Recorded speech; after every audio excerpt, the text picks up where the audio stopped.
একটা ভিডিও নিয়ে শুরু করলাম। আসসালামু আলাইকুম everyone, welcome to back to my channel.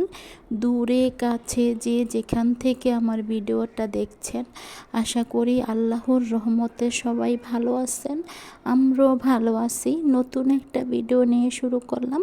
আজকের ভিডিওটা আমি সকাল থেকেই শুরু করেছি। রান্নাঘর থেকে বাহিরের দিকে ক্যামেরা করে নিচ্ছিলাম। বাহিরের ভিউটা দেখতে ভালো লাগছিল, সকালে সূর্যটা দেখতে না অনেক ভালো লাগছিল। হয়তো বা ক্যামেরাতে স্পষ্ট বোঝা যাচ্ছিল না কুয়াশার কারণে। অনেক দিন পরে এই কথাটা আবারও বলছি, যদি কেউ নতুন এসে থাকেন আমার চ্যানেলে, প্লিজ লাইক দিয়ে ভিডিওটা দেখা শুরু করবেন। আর যদি ভিডিওটা ভালো লাগে ভিডিওটা শেয়ার করে দেবেন। আর যদি একবারে বেশি ভালো লেগে যায় আমার ভিডিওটা, তাহলে আমার চ্যানেলটা সাবস্ক্রাইবার করে রেখে দেবেন। প্লিজ কেউ সাথে সাথে চ্যানেলটা আনসাবস্ক্রাইবার করে দেবেন না। কথা দিচ্ছি 24 ঘন্টা হলে আমি আপনাদের চ্যানেল থেকে ঘুরে আসব। প্লিজ কেউ আপনারা সাথে সাথে চ্যানেলটা আনসাবস্ক্রাইবার করে দেবেন না। কেন বললাম এই কথাটা? আজকে 4-5 দিন ধরেই আমার চ্যানেলে সাবস্ক্রাইবার বাড়ছে। যেরকম দেখা গেছে আপনারা কমেন্টে বলছেন যে আপু বন্ধু হলাম, আপনার সদস্য হলাম। পরে যখন আমি 24 ঘন্টা পরে যখন আমি চ্যানেলটা সাবস্ক্রাইবার করে দিই আপনাদের, তখন দেখা গেছে আমার চ্যানেল থেকে সাবস্ক্রাইবারগুলো কমে যাচ্ছে, 1-2 জন করে।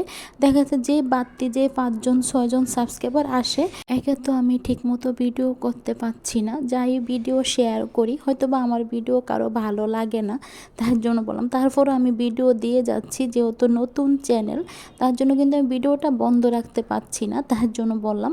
দেখা যাচ্ছে নতুন চ্যানেলে যদি আমি ভিডিওটা দেওয়া বন্ধ রাখি, তাহলে চ্যানেলটার সমস্যা হয়ে যাবে, তার জন্য। আবার দেখা গেছে আপনারা যখন আমার চ্যানেলে আসেন, আমার ভিডিওগুলো দেখেন বা কমেন্টে লিখে যান, হয়তো বা আমি আপনাদের চ্যানেলে যেতে অনেকটাই দেরি হয়ে যায়, 1 ঘন্টা বা 2 ঘন্টা। দেখা যাচ্ছে 24 ঘন্টা পরেও কিন্তু আমার 1-1.5 ঘন্টা দেরি হয়ে যায় যেতে, তার জন্য বললাম। যেহেতু আমি এখন আর আগের মতো মোবাইল নিয়ে বসে থাকি না, আর আমার শরীরটাও কিন্তু ভালো থাকে না। দেখা যাচ্ছে শরীরটা সকালে যদি ভালো লাগে, বিকালে কিন্তু শরীরটা ভালো লাগে না।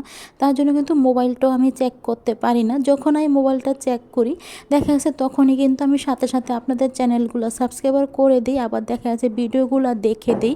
হয়তো বা অনেক সময় কমেন্ট করতে ভুলে যাই, ইমোজি দিয়ে কমেন্ট করে দিই বা কোনো কিছু লিখতে পারি না, ভিডিওটা ছেড়ে রেখে দিই। আমি যে ভিডিওটা প্রপারলিভাবে দেখবো, আমি কিন্তু সেটাও দেখতে পারি না, ভিডিওটা চালিয়ে রেখে দিই, তার জন্য বললাম। আজকে আমাদের রান্না করা হয়ে গিয়েছে, মূলা দিয়ে আলু দিয়ে কিন্তু পাবদা মাছ রান্না করা হয়েছে, সাথে কিন্তু শাক ভাজি করা হয়েছে, আর সাথে আলু ভর্তা করা হয়েছে। যেহেতু অফ ক্যামেরা রান্না করা হয়, রান্না করার সময় কোনো ক্যামেরাটা করা হয়নি। তো বন্ধুরা, আমি তো এখন ভয়েসটা দিচ্ছি। আপনারা ভয়েসে বিভিন্ন শব্দ পেতে পারেন, বাইরে বাড়ির শব্দ পেতে পারেন, চিল্লাপাল্লার শব্দ পেতে পারেন, গাড়ির শব্দটাও পেতে পারেন। বেশিরভাগই কিন্তু বাইরে বাড়ির শব্দটাই পেতে পারেন, যেহেতু রুমের সামনে অনেক বাইরে বাড়ি করছে, তার জন্য বললাম। প্লিজ আপনারা ক্ষমা সুন্দর দৃষ্টিতে দেখবেন, যেহেতু আমি এখন বয়সটা, আমার কথায় যদি কোনো ভুল ত্রুটি হয়ে থাকে, তাহলে আপনারা ক্ষমা সুন্দর দৃষ্টিতে দেখবেন। যেহেতু আমি এখন বয়সটা দিচ্ছি, কথা বলতে অনেকটাই কষ্ট হয়ে যাচ্ছিল, তার জন্য বললাম। এটা হচ্ছে সন্ধ্যার পরের ভিডিও। সন্ধ্যার নাস্তা খাওয়ার জন্য নুডলস বানিয়ে নিয়েছিলাম। আমি অফ ক্যামেরায় কিন্তু নুডলসটা তৈরি করে নিয়েছিলাম, তখন আর কিন্তু ক্যামেরাটা করিনি। নুডলসটা তৈরি করার পরে না কারেন্ট চলে গিয়েছে, তার জন্য মোবাইলের ফ্ল্যাশ লাইটটা দিয়ে কিন্তু আমি ভিডিও করে নিচ্ছিলাম আপনাদের জন্য।